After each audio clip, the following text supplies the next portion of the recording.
As with the commander of an army or the leader of any enterprise, so is it with the mistress of a house.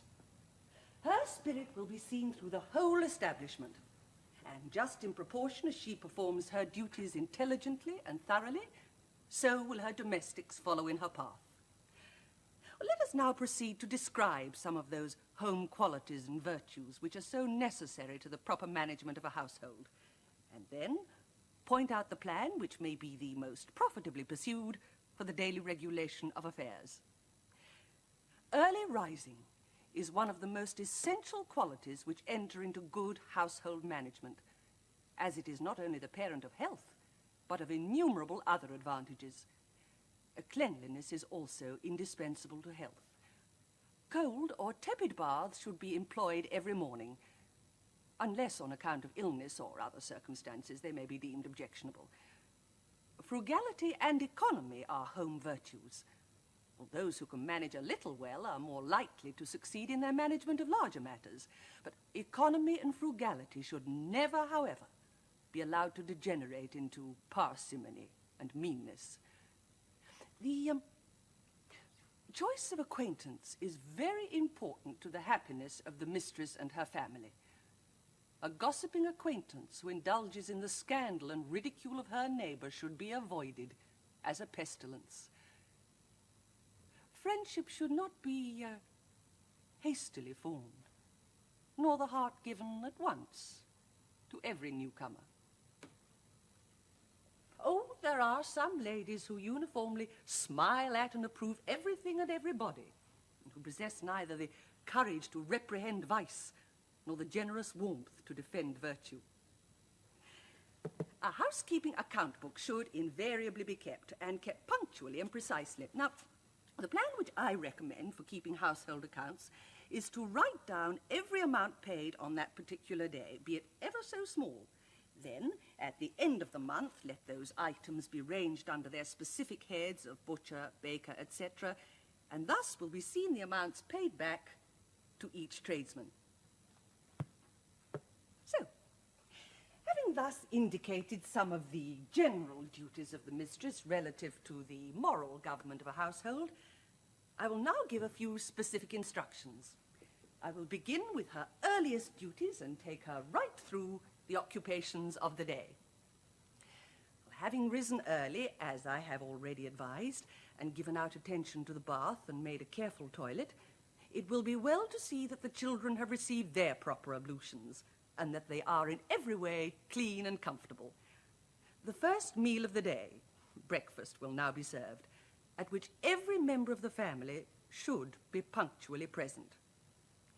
The dress of the mistress should always be adapted to her circumstances and varied with different occasions. Thus, at breakfast, she should be attired in a very neat and simple manner, wearing no ornaments. This dress is specially suited for such domestic occupations as usually follow breakfast, but it will be well to exchange it before the hour for receiving visitors. But it must still be remembered, however, the jewellery and ornaments are not to be worn until the full dress for dinner is assumed.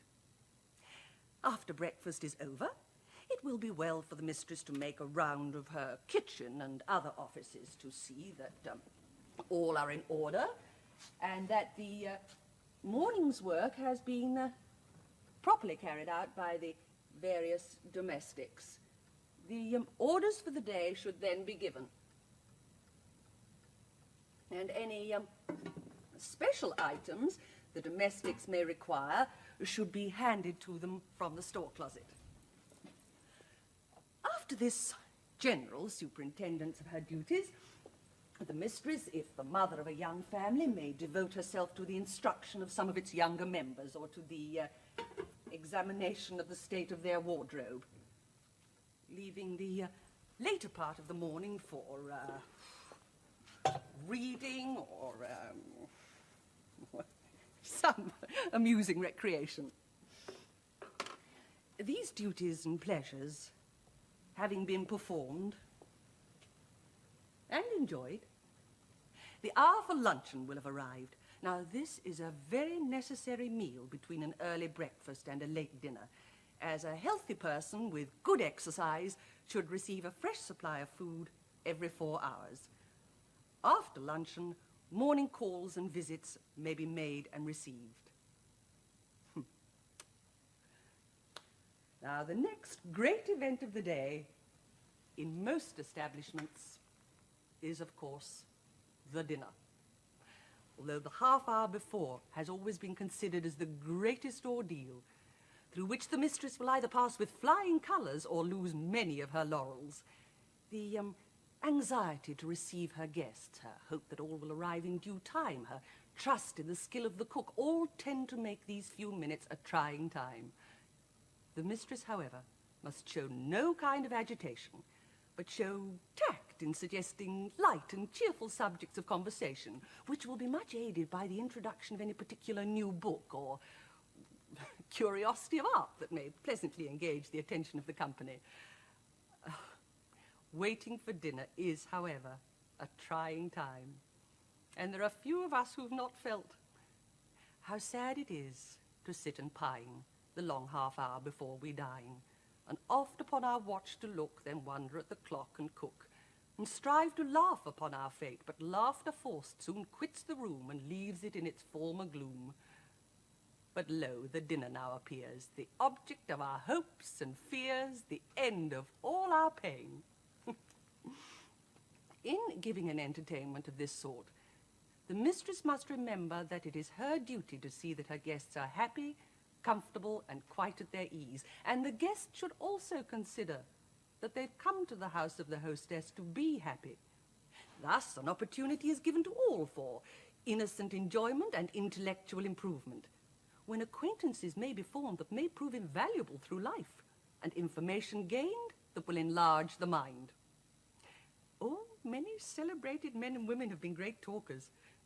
Amongst others, the genial Sir Walter Scott, who spoke freely to everyone, and a favourite remark of whom it was that he never did so without learning something he didn't know before. When dinner is announced, the host should offer his arm to and place on his right hand at the dinner table the lady to whom he desires to pay the most respect.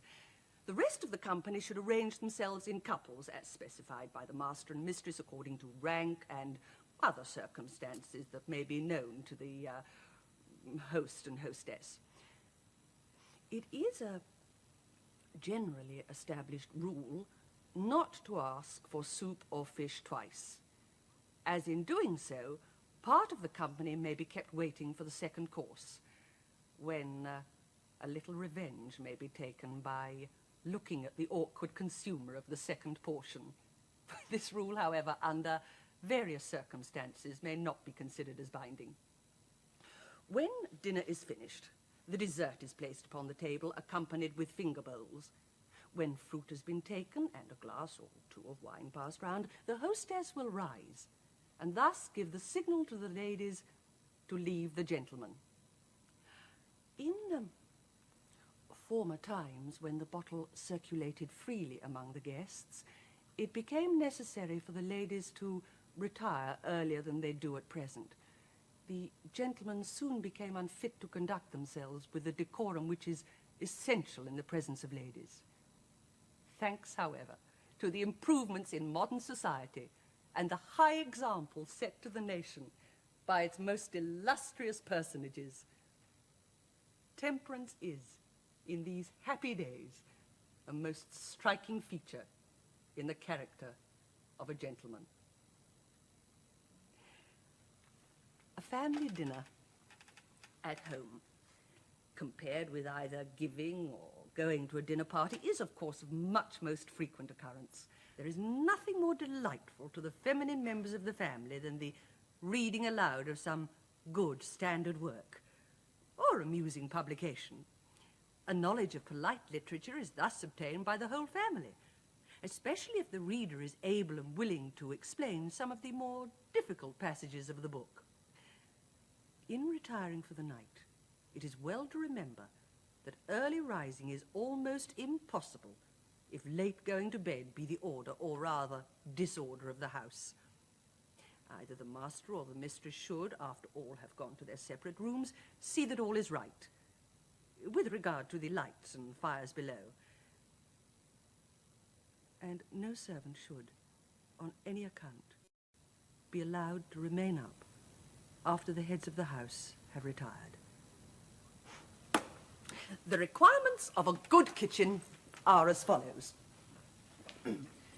Convenience and largeness, excellence of light, height of ceiling, good ventilation,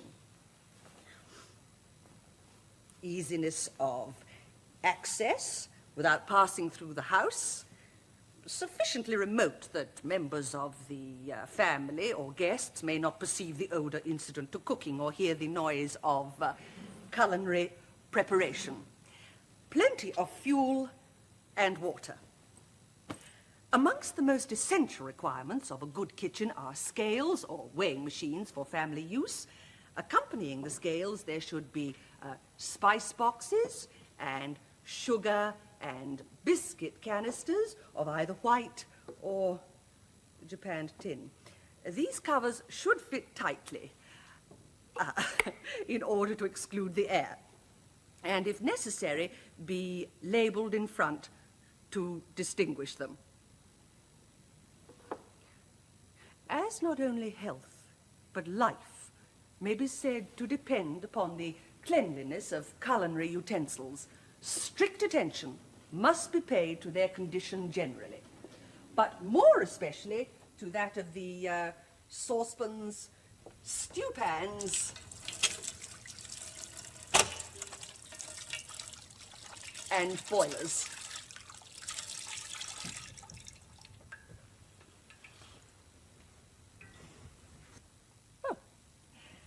Having advised on the running of a kitchen, let us now attempt a recipe. I will give you one for an unrivaled plum pudding, seasonable in winter at an average cost of about 7 shillings and 6pence. Take 1½ pounds of muscatel raisins, 1 3/4 pounds of currants, 1 pound of sultana raisins, 2 pounds of the finest moist sugar, 2 pounds of breadcrumbs, 2 pounds of finely chopped suet, 6 ounces of mixed candied peel, the rind of 2 lemons, 1 ounce of ground nutmeg, 1 ounce of ground cinnamon, 1/2 ounce of pounded bitter almonds, 1/4 pint of brandy, and 16 eggs. Mode: stone and cut up the raisins, but do not chop them. Wash and dry the currants. Cut the candied peel into thin slices. Mix all the dry ingredients well together. Now breadcrumbs to our suet, our finest moist sugar, stirring the while. Disperse our spices well. Pounded bitter almonds, lemon, our candied peel, cut into thin slices, and now our fruit.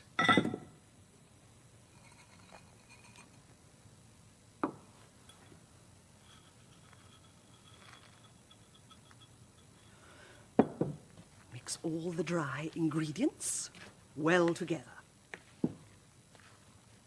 Moisten with the eggs. Stir in the brandy. When all is thoroughly mixed, well butter and flour a stout new pudding cloth. Put in the pudding. Tie it down very tightly and closely and boil for 6 to 8 hours. For small families, this quantity may be divided and boiled separately, as this recipe will be found to make a pudding of rather large dimensions.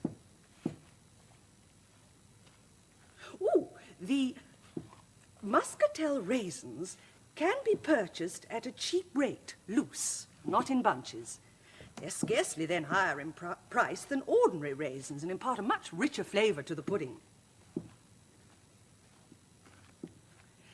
The mistress of a well-ordered household, as well as the day-to-day running of her establishment, must have some special knowledge about the health of the family she studies so unceasingly to maintain. She must, in some measure, be her own physician. For instance, she must know the distinctions between apoplexy and epilepsy. Apoplexy mostly happens in people over 30, whereas epilepsy generally occurs under that age. The distinctions between apoplexy and drunkenness. 1. Well, the known habits of the person. 2. The fact of a person who was perfectly sober and sensible a little time before being found in a state of insensibility. 3. The absence in apoplexy of the smell of drink on applying the nose to the mouth. The distinctions between apoplexy and hysterics. Hysterics mostly happen in young, nervous, unmarried women and are accompanied with convulsions, sobbing, laughter, throwing about of the body, etc., etc. I will end with a quotation by the author of The Vicar of Wakefield. The modest virgin, the prudent wife, and the careful matron are much more serviceable in life than petticoated philosophers, blustering heroines, or virago queens.